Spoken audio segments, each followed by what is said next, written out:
అనగనగా ఒక గిరిజన గ్రామం. ఒకరోజు ఆ గ్రామం ప్రక్కనే ఉన్న నదిలో వర్తక బోటు వచ్చినప్పుడు జరిగింది ఈ కథ. వర్తక బోటు వచ్చిన ప్రతిసారి భలే సరదాగా ఉంటుంది. అది నెలకొకసారే వస్తుంది. తరచుగా రాకపోవచ్చు.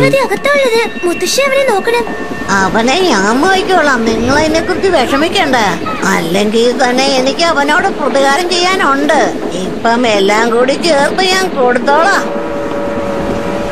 ഒരു മിനിറ്റ് മുത്തശ്ശി, നോക്കി ശ്രദ്ധിച്ചു പോവനെ. ఈ కథలో చాలా పనులు చేస్తూ సంతోషంగా ఒక ఆయన, సంతోషం లేకుండా సోమరిగా ఒక ఆయన ఉంటారు. భార్య చనిపోయి ఒంటరిగా ఉంటున్న ఆ ఊరి ఆస్టర్ గారికి ఒక చిన్న బాబు సంగతే ఈ కథలో ఎక్కువగా ఉంటుంది. ఈ బాబు కథ ఎలా మొదలైందో చూద్దామా? നീ സമാധാനത്തോടെ കിടന്ന് ഉറങ്ങുകയാണല്ലേ? ഇനി നിന്നെ അങ്ങനെ ഞാൻ ഉറങ്ങാൻ അനുവദിക്കില്ല. അവളെ പിടിക്ക്, വെറുതെ വിടരുത്. നീ ആരോടാ കളിക്കുന്നതെന്ന് നിനക്കറിയില്ല. ഇനി നിന്നെ ആർക്കും രക്ഷിക്കാൻ കഴിയില്ല. കൊള്ളാവല്ലോ, നിനക്ക് നല്ല ധൈര്യം ഉണ്ടല്ലോ. പക്ഷെ നിന്റെ സംസാരത്തിനുള്ള ആ ധൈര്യം പ്രവർത്തിയില്ല.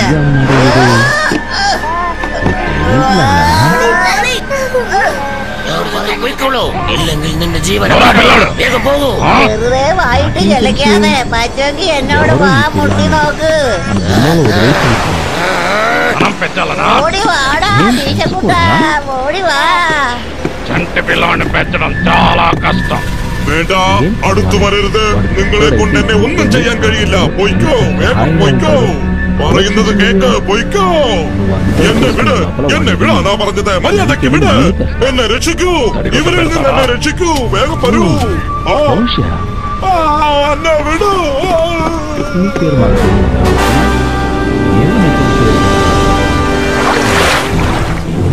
ഞാൻ ഇവിടെ തന്നെ ഉണ്ട്.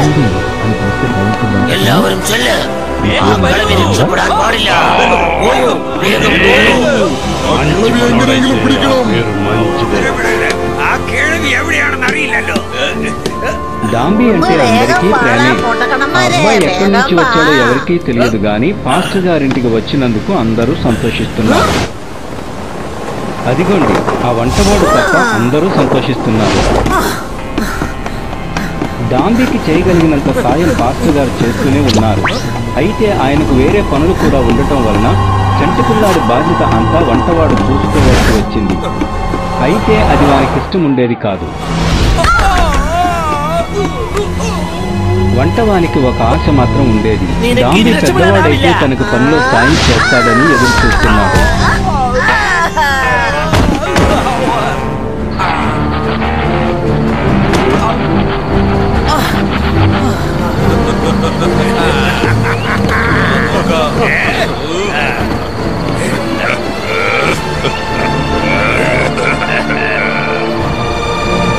മക്കളെ വേഗം പിടിക്കൂ.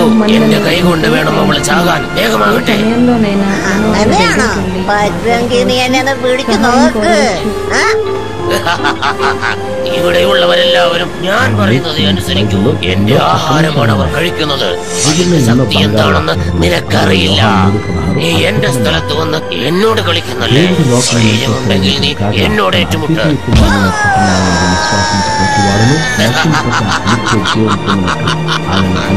ആക്രമിക്കൂ. അയ്യോ, എനിക്ക് പേടിയാകുന്നേ. എന്നെ ഒന്നും ചെയ്യരുത്. എന്നോട് വന്ന് ഏറ്റുമുട്ടടാ. ആ കിളവി അടിച്ചു കൊല്ലൂ. నాకు సాయం చేయి. వంటవానికి సాయం చేయడం కంటే ఆటలాడుకోవడమే డాంబీకి ఎక్కువ ఇష్టం. డాంబీ పెరిగే కొద్దీ నది ప్రాంతంలో ఆడుకోవడానికి ఇంకా ఇష్టపడేవాడు.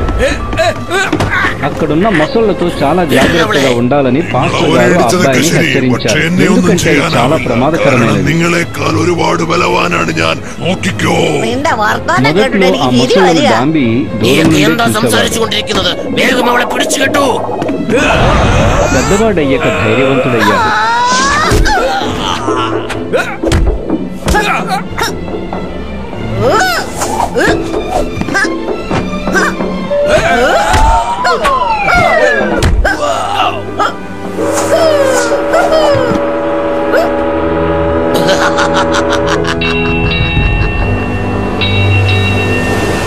ബോട്ട് വെച്ചിനപ്പോൾ നിന്റെയൊക്കെ കളി മതിയാക്ക്.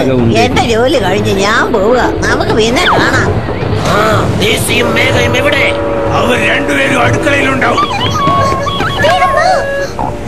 അല്ല നീ പോയിട്ട് വാ, ഞാൻ പിന്നെ വരാം. എന്ത് പറ്റി ഇപ്പോ?